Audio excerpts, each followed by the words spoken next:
السلام علیکم اسٹوڈنٹس، آج کا ہمارا لیکچر سورہ بقرہ کی آیت نمبر 29 کے بارے میں ہے۔ تو چلیں سٹارٹ کرتے ہیں۔ اعوذ باللہ من الشیطان الرجیم،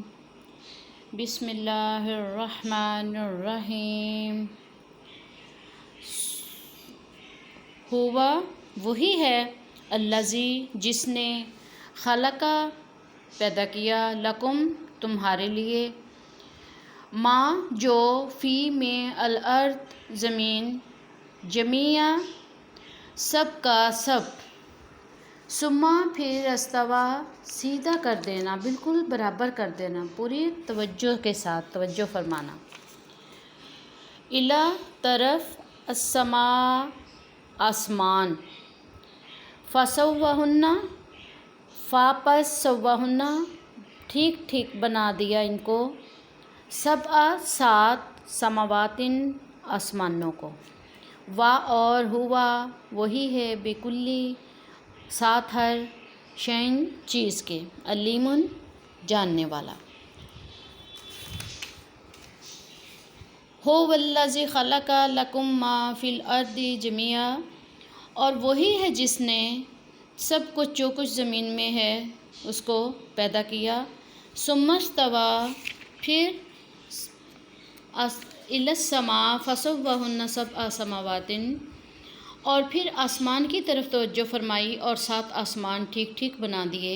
وَهُوَ بِكُلِّ شَيْءٍ علیم، اور وہی ہر چیز کا مکمل طور پر جاننے والا ہے۔ جی تو اسٹوڈنٹس، اس میں ہم لوگ چونکہ سورہ بقرہ کی یہ جو آیات پڑھ رہے ہیں، اس میں پیچھے سب سے پہلے متقین کے بارے میں تھا، پھر منافقین کی، یہ پچھلی جو کل کے لیکچر میں ہم نے آیات پڑھی منافقین کی نشانیاں بیان کی گئی تھیں۔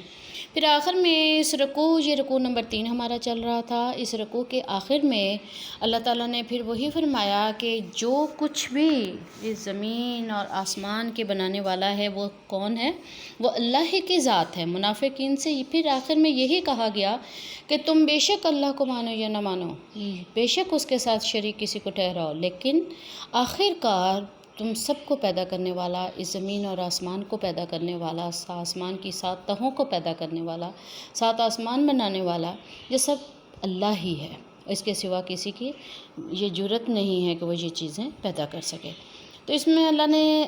ان لوگوں کو یہ بیان کیا کہ زمین کو میں نے ہی پیدا کیا، پھر اس کے اندر ضروریات زندگی کی جتنی بھی اشیاء تھیں وہ پہلے بھی پچھلی آیات میں گزر چکا ہے کہ انسان کی ضروریات کا تمام سامان پیدا کر دیا، اس میں پھل سبزیاں جو بھی زمین کے اندر معدنیات، مختلف جو قیمتی دھات،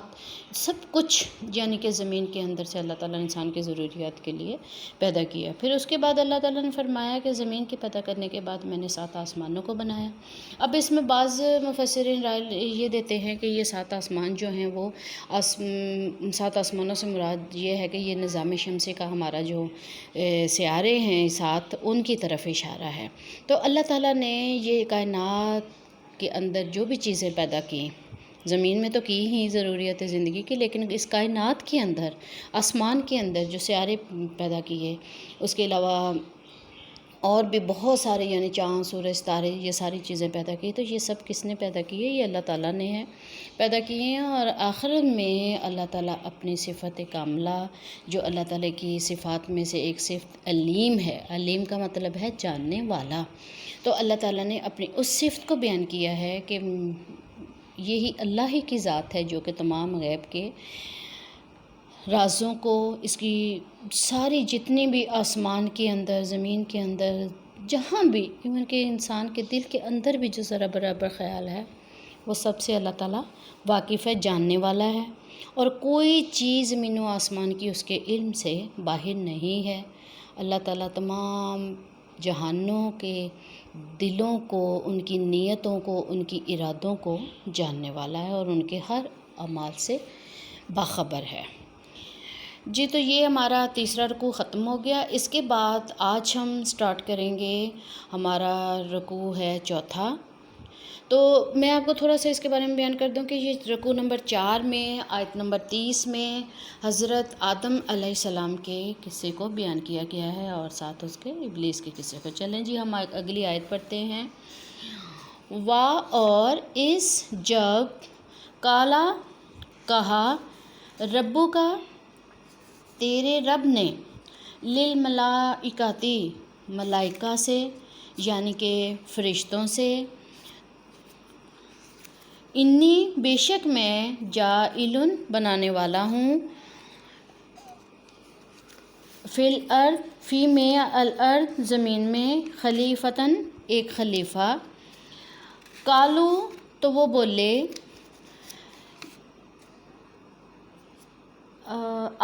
کیا تجعلو تو بنائے گا، فی میں ہا اس من جو یفسدو فساد کرے گا، فی میں ہا اس، کیا تو ان کو بنائے گا، یعنی کہ فرشتوں نے اللہ تعالیٰ سے یہ فرمایا، وا یسفکو اور بہائے گا، دماء خون، وَإِذْ قَالَ رَبُّكَ لِلْمَلَائِكَةِ إِنِّي جَاعِلٌ فِي الْأَرْضِ خَلِيفَةً، اور جب تیرے رب نے فرشتوں سے کہا کہ میں زمین میں اپنا ایک نائب یعنی خلیفہ بنانے والا ہوں، قَالُوا أَتَجْعَلُ فِيهَا مَن يُفْسِدُ فِيهَا وَيَسْفِكُ الدِّمَاءَ، تو فرشتوں نے اللہ تعالیٰ سے کیا کہا کہ زمین میں تو اسے نائب بنائے گا جو فساد کرے گا اور خون بہائے گا، وَنَحْنُ نُسَبِّحُ اور ہم تیری ہی تسبیح بیان کرتے ہیں، بِحَمْدِکَ تیری حمد کے ساتھ، وَنُقَدِّسُ اور ہم پاکیزگی بیان کرتے ہیں، لَکَ تیرے لیے، کالا کہا انی بے شک میں عالم میں جانتا ہوں، ما جو لا نہیں تعلمون تم جانتے، وَنَحْنُ نُسَبِّحُ بِحَمْدِکَ وَنُقَدِّسُ لَکَ قَالَ إِنِّی أَعْلَمُ مَا لَا تَعْلَمُونَ، تو اور ہم تیری حمد کے ساتھ تسبیح بیان کرتے ہیں اور ہم تیری پاکیزگی بیان کرتے ہیں، وَنُقَدِّسُ لَکَ اور ہم تیری پاکیزگی بیان کرتے ہیں، کالا کہا، یہ کالا جو ہے یہ اللہ تعالیٰ کے لیے ہے کہ کہا اللہ نے یعنی فرمایا اللہ نے، انی عالم ما لا تعلمون بے شک جو میں جانتا ہوں وہ تم نہیں جانتے۔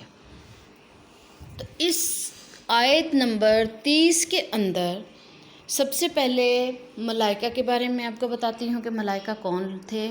ملائکہ کہتے ہیں، ملکہ عربی میں فرشتے کو کہتے ہیں اور ملکہ کی جمع ہے ملائکہ۔ تو اردو زبان میں ملائکہ جو ہے وہ فرشتے کے لیے استعمال کیا جاتا ہے،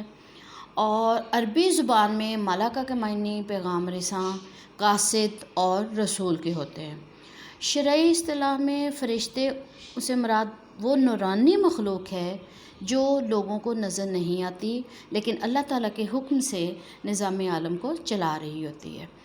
اور یہ اپنی مرضی اور ارادے سے کوئی کام بھی نہیں کرتے۔ اس کے بعد اگلا آیا ہے اس کے اندر خلیفتن،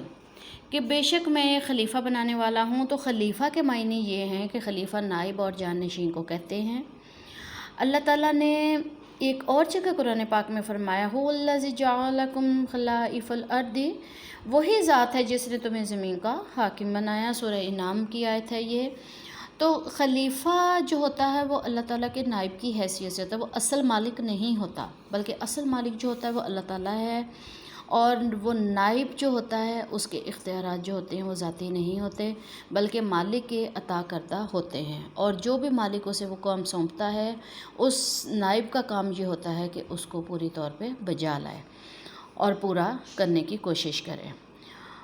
اس کے علاوہ انسان کے خلیفہ جو بنائے جانے کے متعلق یہ بھی ہے کہ ان زمین میں جو پہلے جنات آباد تھے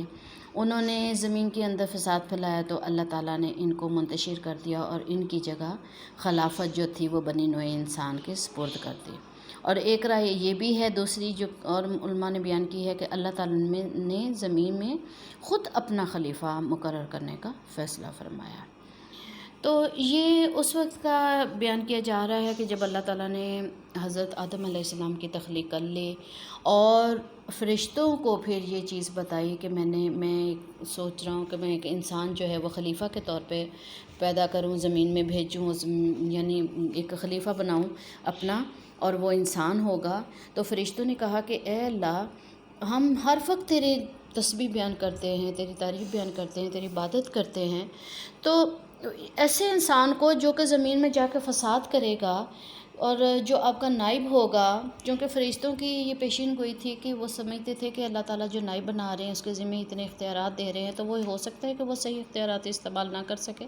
اور دوسرا یہ کہ اللہ تعالیٰ نے فرمایا کہ اس انسان کے اندر میں 2 قسم کی طاقتیں، ایک شر کی طاقت اور ایک خیر کی طاقت دے رہا ہوں۔ تو وہ ان کے ذہن میں یہ بھی تھا فرشتوں کے کہ یہ جو 2 طاقتیں اللہ تعالیٰ ان کو دے رہے، متضاد طاقتیں ہیں، تو یہ دونوں متضاد طاقتیں وہ انسان ظاہر ہے کہ کسی ٹائم وہ شر بھی کر سکتا ہے اور کسی ٹائم خیر بھی کر سکتا ہے۔ اور اس سے یعنی کہ فرشتوں کی یہ پیشن گوئی کا ایک سبب یہ بھی تھا کہ اللہ تعالیٰ نے بتا دیا تھا کہ انسان جو ہے وہ شریر ہوں گے، اور دوسرا بہت ساری یعنی کہ اس باتوں کو دیکھتے ہوئے فرشتوں نے اللہ تعالیٰ سے عرض کی کہ اے اللہ، ہم تو تیری تسبیح تقدیس بیان کرتے ہیں، پھر ایک انسان کی ضرورت کیوں؟ تو اللہ تعالیٰ نے یعنی کہ اس کے آگے پھر اللہ تعالیٰ ان کے جواب میں فرماتے ہیں کہ جو میں جانتا ہوں، قال انی اعلم، کہ جو میں جانتا ہوں وہ تم ما لا تعلمون، کہ تم وہ نہیں جانتے۔ تو فرشتے چونکہ اللہ تعالیٰ کی انتہائی فرما بردار مخلوق ہیں، تو انہوں نے پھر آگے سے خاموشی اختیار کر لی کہ جو اللہ کی ذات ہم سے بہتر جانتی ہے اور کرتی ہے وہ اللہ ہی کر سکتے ہیں۔